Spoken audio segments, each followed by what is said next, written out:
Back once again, you watching the weekend show और आज हम बात करें न्यूट्रिशन के हवाले से। हेल्दी लगना, हर किसी को शौक होता है कि भाई हम खूबसूरत भी लगें, हम जवान भी लगें और हेल्दी और प्रॉपर तरीके से फिट एंड परफेक्ट लगें। आज इन तमाम बातों के हवाले से हम इस नशिस्त में बात करेंगे। आप हमारे प्रोग्राम का हिस्सा फेसबुक के जरिए बन सकते हैं, अपने कॉमेंट्स दे सकते हैं और पोस्ट कर सकते हैं। अच्छा जी, एक और बहुत ही प्यारी मेहमान, किसी तारुफ की मोहताज इसलिए नहीं क्योंकि आपने इनको एज ए न्यूट्रिशनिस्ट भी देखा, शी इज़ अ न्यूट्रिशनिस्ट, लेकिन एंकर भी रह चुकी हैं और अभी भी होस्टिंग कर रही हैं। और उसके अलावा वैसे भी लोगों को इतनी अच्छी लगती हैं क्योंकि जब ये जो बात करती हैं तो दिल करता है सुनने को भी और अमल करने को। वी हैव विद अस, बहुत सारी तालियों में, डॉक्टर फरजीन।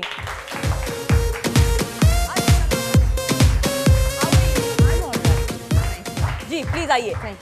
अच्छा, डॉक्टर फरजीन का सबसे बेस्ट मुझे जो तहरीम लगता है ना, वो ये कि डॉक्टर साहब ने खुद भी अपने आप को इतना फिट रखा हुआ है। हाँ, मैं इनको यही देख रही थी मेकअप रूम में कि पता नहीं चलता कि ये उम्र छुपा लेती, उम्र चोर हैं आप, है ना? नहीं, मेरी उम्र है ही छोटी, डोंट वरी। छोटी है आप, आपकी शायद मिन्नी वाली उम्र है ना? आपकी उम्र वो होती है जो आप फील करते हैं। So you're young. I think age is just a number. It's just a number. अच्छा, लेकिन डॉक्टर साहब मेरा एक गिला है, मैं डॉक्टर अजमत से भी ये पूछूंगी कि जब हम न्यूट्रिशनिस्ट से बात करते हैं कि जी बैलेंस डाइट क्या होनी चाहिए, फिट कैसे लगें, तो एक सेब और एक दूध का कह देते हैं। ये सेब और दूध से क्या हम पतले हो सकते हैं और यही बैलेंस डाइट होती है? देखिए सुंदर, सबसे पहली बात है कि हमें सिर्फ पतले होने पे ध्यान नहीं देना चाहिए, हमें ध्यान देना चाहिए जनरल बॉडी फिटनेस के ऊपर। ठीक है, being fit is different, being दुबला पतला लगना इज डिफरेंट। एनोरेक्सिक मॉडल्स भी थिन लगती हैं मगर वो फिट नहीं होती। ठीक है, सो यू हैव टू, और एक और इम्पॉर्टेंट बात यह है कि अपनी बॉडी के मुताबिक वी हैव टू लर्न कि हमने कैसे अपने आप को उस तरह से, you have to learn to, ये नहीं कि हर एक को एनोरेक्सिक फिगर सूट करेगा। ठीक है, you have to eat smart, you have to look smart and you have to think smart. ठीक है, ठीक है। अब सेब और दूध की जहाँ तक बात आई है तो मेरा स्कूल ऑफ थॉट इससे नहीं मिलता। यस, सेब एंड दूध आर हेल्दी, आप उसे करें, but that can be one meal. Okay, और आप 3 to 4 मील्स अ डे ले सकते हैं अगर आप उसको स्मार्टली हैंडल करें, और फिर भी आप फिट और हेल्दी रह सकते हैं। अगेन, डाइट जो है बहुत इंपॉर्टेंट है, मगर अगर आप वेट लूज करना चाहते हैं और जनरल फिटनेस की तरफ ध्यान करें, क्योंकि आजकल का दौर है प्रिवेंटिव मेडिसिन का। प्रिवेंटिव मेडिसिन ये है कि बीमारी आपके नजदीक ही ना आए। ठीक है, ठीक है ना, बजाय कि आप वही चीज जो अपनी इतनी टेंशन और स्ट्रेस और फाइनेंशियली आप सफर करते हैं, व्हाई नॉट एम कि आप इतने फिट हों कि बीमारी करीब ना आए। बिल्कुल सही। तो प्रिवेंटिव मेडिसिन के लिए जरूरी है कि आप एक्सरसाइज जरूरी करें रेगुलरली। सही। That does not entail going to a gym every day. That can mean कि आप वॉक कर लें।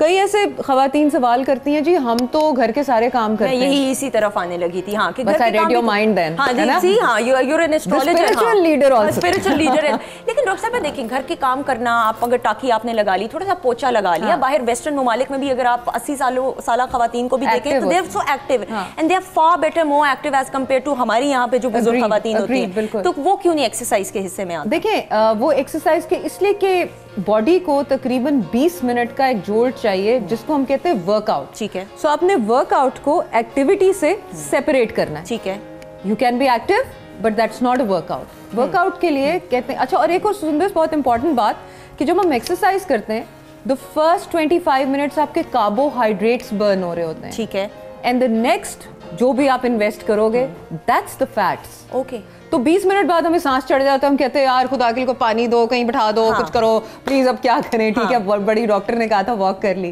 That's not right. सही, you got to extend a little further ताकि आपकी फैट्स, यानी इसका मतलब अगर मैं जिम जा रही हूँ, मैंने 20-25 मिनट ट्रेडमिल पे लगाए तो वो 20-25 मिनट वैसे ही अभी आपके कार्ब्स जल रहे नहीं, वैसे ही नहीं थे। Of course first step wise होती है ना, लेकिन फैट नहीं उससे बर्न, फैट अभी बर्न नहीं होना शुरू होगी 20-25 मिनट के इंटरवल के बाद।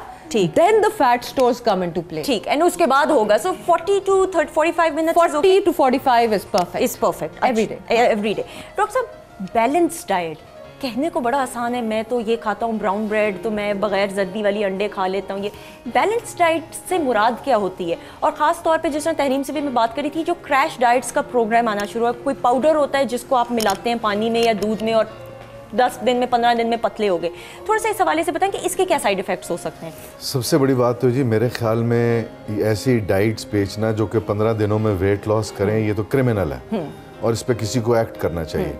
सबसे पहली बात ये कि अगर डाइटिंग करने से वेट लॉस होता हो तो फिर अमेरिका की 52% पॉपुलेशन जो है ओबीज ना हो। सही। 6 टाइम ओबेसिटी की डेफिनेशन रिवाइज हो चुकी है इन लास्ट 50 इयर्स, ताकि उसमें पॉपुलेशन की परसेंटेज कम की जाए। सही। अच्छा, मैं सॉरी इंटरप्ट आपको कर रही हूँ, हाँ। ओबेसिटी में और मोटापे में कोई फर्क है या ये ओबेसिटी एक सर्टेन लेवल ऑफ BMI के बाद हम कहते हैं, जैसे बॉडी मास इंडेक्स आपकी कैलकुलेशन होती है हाइट और वेट के हवाले से और जेंडर के हवाले से, तो अगर आपका एक सर्टेन एक थ्रेशोल्ड आप क्रॉस करते हैं तो हम कहते हैं कि आप ओबीज हैं, आप बहुत ज़्यादा हैं। अब कहने का मकसद ये है कि अगर आपको, ये हम सबको पता है, इस पे कोई किसी पे कुछ कोई शक व शुबे की गुंजाइश नहीं है कि हमें 2000 कैलोरीज डेली चाहिए। अच्छा, अगर आपने ये बात मेरी गौर से सुनिएगा, मैं अपने ऑडियंस से भी ये कहूँगा कि इसको ज़रा गौर से सुनिएगा ये कॉन्सेप्ट, और आपके वेट लॉस के प्रॉब्लम्स ख़त्म हो जाएंगे। अगर आप 500 कैलोरी की एक डाइट लेते हैं and you try to lose weight by reducing your dietary intake, तो पहले 10-12 दिन तो आप अपने इम्यून सिस्टम, हमारे अल्लाह ताला ने हमारे जिस्म के अंदर एक क़ुव्वत मुदाफ़ियत बनाई है जो कि हमारे तमाम फंक्शंस को कंट्रोल करती है। 70% ऑफ आवर क़ुव्वत मुदाफ़ियत immune system is housed in our gut, ठीक है, और बाकी ब्रेन में पिछले हिस्से में।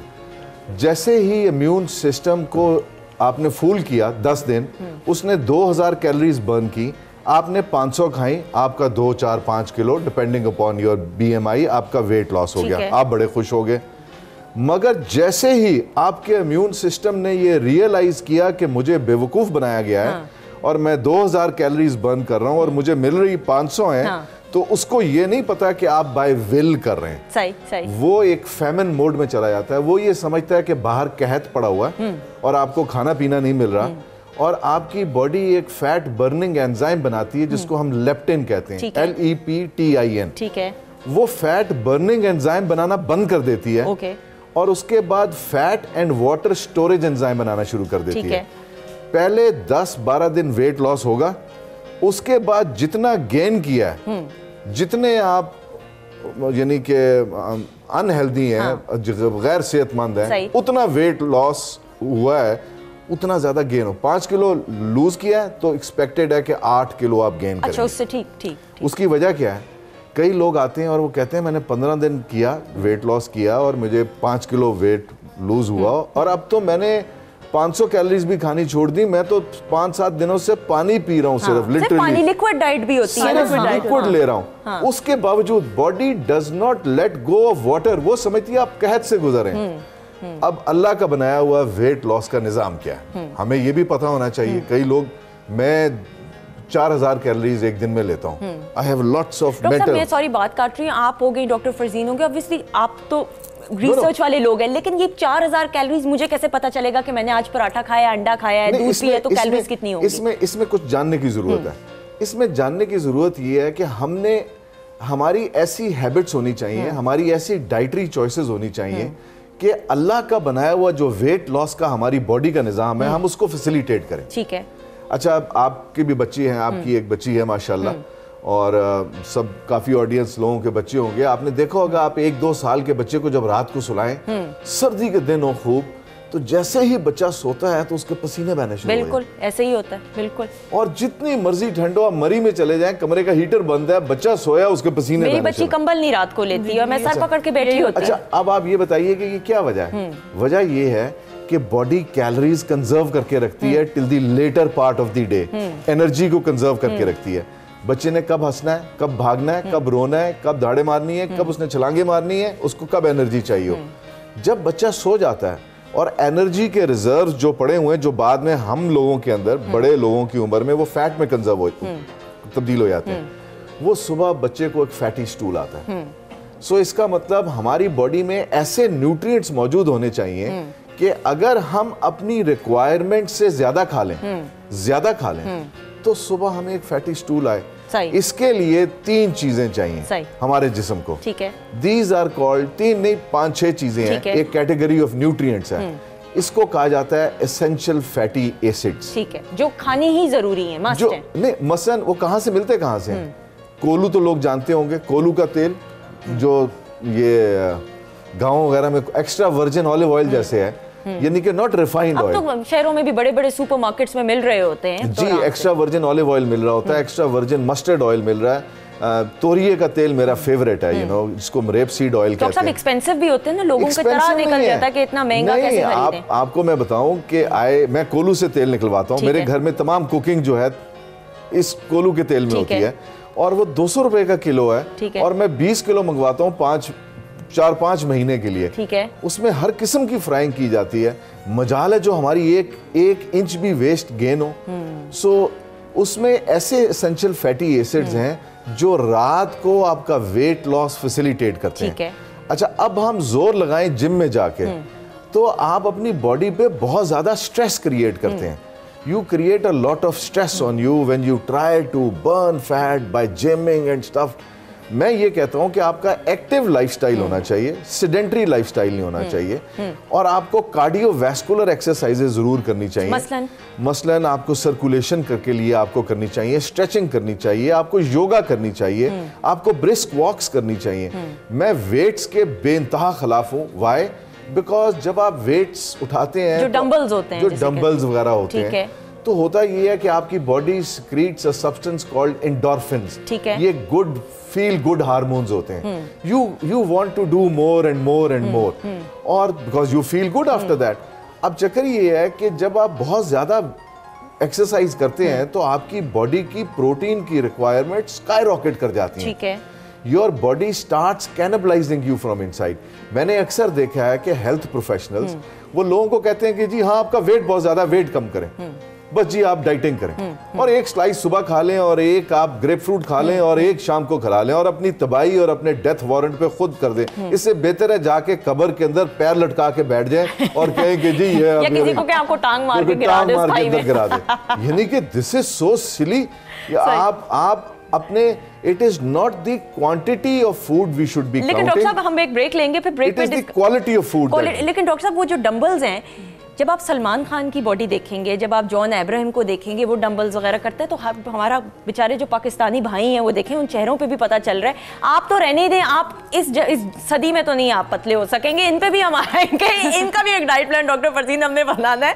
तो फिर दिल करता है भाई डंबल्स का, क्यों नहीं दिल करेगा? तो वो फिर ये तो ज्यादती है ना। अगर आपने डंबल्स करनी है तो इतनी करें कि जो आप सस्टेन कर सकें लॉन्ग टाइम। अच्छा। क्योंकि जब आप एक्सरसाइज करके छोड़ देते हैं, क्योंकि आपकी रूटीन कभी क्या मसला कभी क्या मसला, ऐसी एक्सरसाइज करें अगर आपने वेट भी उठाना है जो आप लॉन्ग टर्म सस्टेन, आप रेगुलर बेसिस पे उसको कंसिस्टेंसी के साथ कर सकेंगे तो ही करें।